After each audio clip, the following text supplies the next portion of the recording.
আজ থেকে শুরু হলো ডাব্লিউবিএনএম জিএনএম নার্সিং কোর্সে ভর্তির ফর্ম ফিল আপ। চলুন দেখে নিচ্ছি আপনি কিভাবে নার্সিং এএনএম জিএনএম কোর্সে ভর্তির ফর্ম ফিল আপ করবেন, step by step apply process. যদি আপনারা উচ্চ মাধ্যমিক পাশ করে থাকেন কিংবা উচ্চ মাধ্যমিকে পাঠরত, তবু আপনারা কিন্তু এখানে আবেদন জানাতে পারবেন। আর আপনি যদি এখনো পর্যন্ত ভিডিওতে লাইক না করে থাকেন, অবশ্যই লাইক করে দেবেন। পাশাপাশি চ্যানেল সাবস্ক্রাইব করে পাশের বেল ক্লিক করে নোটিফিকেশন অল করে রাখবেন পরবর্তী ভিডিও সবার আগে পাওয়ার জন্য।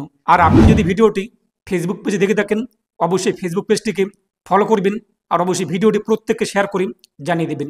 তো এই যে অনলাইন অ্যাপের লিঙ্কটি আমি আপনাদের ভিডিওর কমেন্টে এবং ডিসক্রিপশন বক্সে দিয়েছি। ভিডিও ডিসক্রিপশন বক্স এবং কমেন্টে থাকা লিঙ্কে ক্লিক করতেই আপনি কিন্তু West Bengal joint entrance examination বোর্ডের অফিসিয়াল পোর্টালে আসতে পারবেন। তারপর দেখতেই পাচ্ছেন এক্সামিনেশন, এখানে ক্লিক করার পর এএনএম জিএনএম এখানে ক্লিক করবেন। তারপর নিচে আপনি দেখতেই পাচ্ছেন যে অনলাইন অ্যাপ্লাই যে লিঙ্কটি তা কিন্তু দেওয়া হয়েছে। এই যে online application from ANM GNM এখানে ক্লিক করবেন, ওকেতে ক্লিক করবেন, পরবর্তী পেজটি চলে আসবে। আমাদের কাছে যেহেতু আইডি পাসওয়ার্ড ইত্যাদি নেই, আমরা নতুন, নিচে আমরা চলে আসব। তারপর নিউ ক্যান্ডিডেট রেজিস্ট্রেশন এখানে আমরা ক্লিক করব। আমাদের সামনে কিন্তু পরবর্তী পেজটি চলে আসবে। তারপর আপনি নিচে চলে আসবেন, নিচে দেখতেই পাচ্ছেন আই অ্যাগ্রি, এই বক্সে টিকমার্ক করবেন। আমাদের সামনে রেজিস্ট্রেশন ফর্মটি চলে আসবে। প্রথমত রয়েছে পার্সোনাল ডিটেলস, এখানে আপনি আপনার নাম বসিয়ে দেবেন, তারপর ফাদার নেম বসিয়ে দেবেন, তারপর মায়ের নাম বসিয়ে দেবেন, তারপর ডেট অফ বার্থ কত রয়েছে তা উল্লেখ করে দেবেন।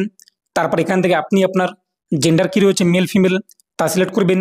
তারপর আপনাদের কিন্তু একটি পরিচয়পত্র ডকুমেন্টস দিতে হবে। এখান থেকে voter card, passport, ration card, class 10 admit card, school ID card কিংবা গভর্নমেন্ট ভ্যালিড ডকুমেন্টস যেটি আপনার রয়েছে সেটি আপনি সিলেক্ট করবেন এবং সেই ডকুমেন্টস নাম্বারটি এখানে বসিয়ে দেবেন আইডি নাম্বারের ঘরে। তো আপনি যেটি সিলেক্ট করবেন সেই ডকুমেন্টস নাম্বারটি বসিয়ে দেবেন। তারপর আপনি আপনার মোবাইল নাম্বার বসিয়ে দেবেন, তারপর নিচের বক্সে টিকমার্ক করবেন। এরপর আপনি আপনার ইমেল আইডি বসিয়ে দেবেন, নিচের বক্সে টিকমার্ক করবেন। তারপর কি পাসওয়ার্ড রাখতে চান সেই পাসওয়ার্ড বসিয়ে দেবেন, পাসওয়ার্ডটিকে আপনি কনফার্ম করবেন। আপনার পাসওয়ার্ড কিন্তু স্মল লেটার, ক্যাপিটাল লেটার, এরপর স্পেশাল ক্যারেক্টার, নাম্বার ইত্যাদি দিয়ে কিন্তু তৈরি করতে হবে। তারপর সিকিউরিটি পিন দেখতেই পাচ্ছেন যা শো হয়েছে তা আপনি পাশের বক্সে উল্লেখ করে দেবেন। তারপর সাবমিটে আপনি ক্লিক করবেন। তো সাবমিটে ক্লিক করতেই একটি পপআপ শো হবে, ইয়েস ইজে আপনি ক্লিক করবেন। তারপর কিন্তু আপনাদের সামনে আবেদনের প্রিভিউ চলে আসবে, অর্থাৎ রেজিস্ট্রেশন আপনি যে করেছেন আপনি মিলিয়ে নেবেন ঠিকঠাক রয়েছে কিনা। যদি ঠিকঠাক থাকে ফাইনাল সাবমিট করে দেবেন, আর ভুল হলে আপনি এডিট করে নেবেন। সাবমিট এবং নেক্সটে ক্লিক করতে পরবর্তী পেজটি চলে আসবে এবং একটি পপআপ শো হবে। আপনাদের রেজিস্টার মোবাইল নাম্বার অথবা জিমেল আইডিতে একটি কিন্তু ওয়ান টাইম পাসওয়ার্ড অর্থাৎ ওটিপি পাঠানো হয়েছে। আপনাদের মোবাইলে যেটি এসেছে সেটিও আপনি বসাতে পারেন অথবা জিমেলে যেটি এসেছে সেটিও আপনি বসাতে পারেন। তারপর নিচে দেখতেই পারেন সিকিউরিটি পিন কিংবা কোড যা শো হয়েছে তা বসিয়ে দেবেন। তারপরে ভেরিফাই এবং ফাইনাল সাবমিট এখানে আপনি ক্লিক করবেন। ফাইনাল সাবমিট করতেই পরবর্তী পেজটি চলে আসবে। এই সমস্ত স্টেপ কমপ্লিট করতে হবে। আমাদের ইনকমপ্লিট রয়েছে, নিচে ফিল অ্যাপ্লিকেশন ফর্ম, এই ফিল অ্যাপ্লিকেশন ফর্মে আমরা ক্লিক করব। এরপর আমাদের সামনে পরবর্তী পেজটি চলে আসবে, যেগুলো ঘর ফাঁকা রয়েছে তা ফিল আপ করতে হবে। এখান থেকে ন্যাশনালিটি আমরা ইন্ডিয়ান, তারপর আমাদের ডোমিসাইল স্টেট ওয়েস্ট বেঙ্গল, তারপর আমাদের রিলিজিয়ান ধর্ম, এখান থেকে আপনি আপনার ধর্ম সিলেক্ট করে নেবেন। তারপর আপনার ক্যাটাগরি কী রয়েছে, জেনারেল নাকি এসসি এসটি ওবিসি কিংবা আপনি যা হয়ে থাকে তা সিলেক্ট করবেন। এই সমস্ত ঘরের মধ্যে আপনি যদি পড়ে থাকেন তাহলে ইয়েস করবেন, আর না হলে আপনি নো করে দেবেন। আপনি যদি পার্সোনাল ডিসেবিলিটি অর্থাৎ শারীরিক অক্ষম হয়ে থাকেন তাহলে ইয়েস করবেন এবং টাইপ সিলেক্ট করবেন, আর না হলে আপনি এখান থেকে নো করে দেবেন। এবং আপনি যদি সিভিল ডিফেন্স ভলেন্টিয়ার হয়ে থাকেন ইয়েস করবেন, আর না হলে আপনি এখান থেকে নো করে দেবেন। তারপর সেভ অ্যান্ড নেক্সটে ক্লিক করবেন, ওকে ইজে আমরা ক্লিক করে দিচ্ছি। পরবর্তী স্টেপ আমাদের সামনে চলে আসবে। এরপর রয়েছে কিন্তু কোর্স লিস্ট। তো আপনি কোন কোর্সে অ্যাপ্লাই করতে চান, এএনএম নাকি জিএনএম নাকি এএনএম এবং জিএনএম দুটোতেই। তো আপনি আপনার অ্যাকর্ডিং যা হয়ে থাকে যে কোর্সে আপনি অ্যাপ্লাই করতে চান সেটি সিলেক্ট করবেন। তারপর আপনি সেভ অ্যান্ড নেক্সটে ক্লিক করবেন। তো সেভ অ্যান্ড নেক্সটে ক্লিক করতে ওকেতে আমরা ক্লিক করে দিচ্ছি। পরবর্তী ধাপ আমাদের সামনে কিন্তু চলে আসবে। বলা হয়েছে ক্লাস 12 অথবা তার সমতুল্য পরীক্ষার ডিটেলস উল্লেখ করতে হবে। যদি আপনি পাস করে দেবেন পাস সিলেক্ট করবেন এবং কত সালে আপনি পাস করেছেন এখান থেকে সালটি আপনি উল্লেখ করে দেবেন, যে সালে আপনি উচ্চ মাধ্যমিক পাস করেছেন। তারপর আপনাদের বোর্ডের নাম কী রয়েছে, কোন বোর্ড থেকে আপনি উচ্চ মাধ্যমিক দিয়েছেন এখান থেকে আপনি আপনার বোর্ডের নাম উল্লেখ করে দেবেন, মার্কশিটের মধ্যে পেয়ে যাবেন। তারপর আপনি কোন শিক্ষা প্রতিষ্ঠান থেকে পড়াশোনা করেছেন উচ্চ মাধ্যমিকে সেই স্কুল কিংবা শিক্ষা প্রতিষ্ঠানের নাম বসিয়ে দেবেন এবং অ্যাড্রেস বসিয়ে দেবেন। সেই শিক্ষা প্রতিষ্ঠানের পিনকোড কত রয়েছে তা বসিয়ে দেবেন। এবং নিচে আপনি দেখতেই পাচ্ছেন যে যারা এক কথায় ভোকেশনাল কোর্স তারা কিন্তু অ্যাপ্লাই করতে পারবে। এবং আপনি যদি অ্যাপিয়ারিং হয়ে থাকেন, উচ্চ মাধ্যমিক পাস করেননি এখনও পাঠরত, তো অ্যাপিয়ারিং সিলেক্ট করে আপনি কিন্তু অ্যাপ্লাই করতে পারবেন। এর পাশাপাশি যারা ভোকেশনাল রয়েছে, দেখতে পাবেন স্ট্রিম হেলথ কেয়ার অথবা কমিউনিটি হেলথ কেয়ার কিংবা হোম সায়েন্স ডিটেলস রয়েছে, তারাও কিন্তু এখানে অ্যাপ্লাই করতে পারবে। যে কোনো একটি যাদের যে কোর্স রয়েছে সেটি আপনারা এখান থেকে সিলেক্ট করে নেবেন। তারপর সেভ অ্যান্ড নেক্সটে আপনি ক্লিক করবেন।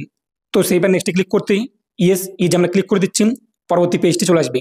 অর্থাৎ পরবর্তী স্টেপ এক্সামিনেশন সিটি, অর্থাৎ রাজ্যের কোন জেলায় পরীক্ষা পড়লে আপনাদের সুবিধা হবে তা চয়েস করবেন আপনাদের ইচ্ছে মতো। প্রথমত রয়েছে সিলেট স্টেট, ওয়েস্ট বেঙ্গল। এরপর এক্সাম সিটি, এই যে চয়েস 1, সিটি 1, এখানে আপনি কি করবেন, নিকটবর্তী আপনার পার্শ্ববর্তী জেলা সিলেক্ট করে নেবেন, সেখানে আপনি পরীক্ষা পড়বে। তারপরে এক্সাম সিটি সেন্টার 2, এখান থেকে আপনি আবার ওয়েস্ট বেঙ্গল সিলেক্ট করার পর আপনি আরেকটি ডিস্ট্রিক্ট সিলেক্ট করে নেবেন আপনাদের জায়গা থেকে যেটি পার্শ্ববর্তী রয়েছে আরেকটু দূরে। তারপর সিটি 3, এখান থেকে ওয়েস্ট বেঙ্গল সিলেক্ট করার পর আপনি আরেকটু দূরে আপনাদের জেলা যেটি রয়েছে এখানে লিস্টে দেখে নেবেন কোন কোন জেলা রয়েছে, কোন কোন জায়গায় সেন্টার রয়েছে, এখান থেকে আপনি সিলেক্ট করবেন।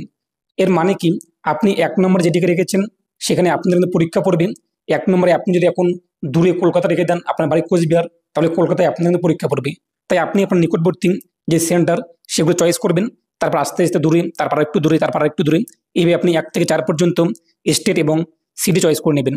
তারপর সেভ অ্যান্ড নেক্সটে ক্লিক করবেন, ওকেতে ক্লিক করে দেবেন। পরবর্তী স্টেপ আমাদের সামনে কিন্তু চলে আসবে। তো দেখতেই পাচ্ছেন অ্যাড্রেস, তো এখানে আপনাদের কিন্তু বর্তমান ঠিকানা উল্লেখ করতে হবে। তো প্রথমত আপনি আপনার ভিলেজ অথবা ওয়ার্ড নেম, এরপর পুলিশ স্টেশন কী রয়েছে কিংবা কলোনি নেম কী রয়েছে কিংবা সাব লোকালিটি, এরপর আপনাদের টাউন বা পোস্ট অফিস অথবা ভিলেজ, সিটি ইত্যাদি কী রয়েছে তা উল্লেখ করে দেবেন। তারপর কান্ট্রি এখান থেকে সিলেক্ট করে নেবেন। তারপর স্টেট কী রয়েছে আপনাদের প্রেজেন্ট অ্যাড্রেসের তা উল্লেখ করে দেবেন। আমাদের যেহেতু স্টেট ওয়েস্ট বেঙ্গল, এখানে আপনি পেয়ে যাবেন ওয়েস্ট বেঙ্গল, তা সিলেক্ট করে নেবেন। তারপর ডিস্ট্রিক্ট কী রয়েছে আপনার প্রেজেন্ট অ্যাড্রেসে তা বসিয়ে দেবেন। পিনকোড কত রয়েছে তা উল্লেখ করে দেবেন। যদি আপনার প্রেজেন্ট অ্যাড্রেস এবং পার্মানেন্ট অ্যাড্রেস একই হয়ে থাকে, বর্তমান ঠিকানা বা স্থায়ী ঠিকানা, এই বক্সে টিকমার্ক করবেন, অটোমেটিক নিচের ঘরগুলো ফিল আপ নিয়ে নেবে। আমাদের যেহেতু একই রয়েছে তাই এই বক্সে আমি টিকমার্ক করলাম। তারপর সেভ অ্যান্ড নেক্সট এখানে ক্লিক করবো, যে আমরা ক্লিক করব। পরবর্তী স্টেপ আমাদের সামনে চলে আসবে ফটো এবং সিগনেচার।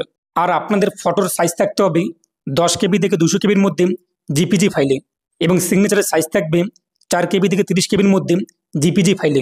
এবং আপনারা এটা করবেন না, অনেকে রয়েছে 2 থেকে 3 মাস কিংবা 6 মাস পুরনো ফটো আপলোড করে থাকেন। আপনি অবশ্যই রিসেন্ট, অর্থাৎ 1 থেকে 2 দিন আগে আপনি তুলেছেন কিংবা 1 মাস এখনো হয়নি এরকম, কিংবা আজকে আপনি একটা ফটো তুললেন সেটাকে পাসপোর্ট সাইজ তৈরি করে এই যে সাইজ চাওয়া হয়েছে এই সাইজের মধ্যে কালার ফটো আপলোড করে দেবেন। চুজ ফিলে ক্লিক করে আপনি ফটো আপলোড করে দেবেন। যখন ফটো আপলোড হয়ে যাবে এরপর প্রিভিউ অ্যান্ড আপলোড এখানে ক্লিক করবেন। আপনার সামনে ফটোটি চলে আসবে।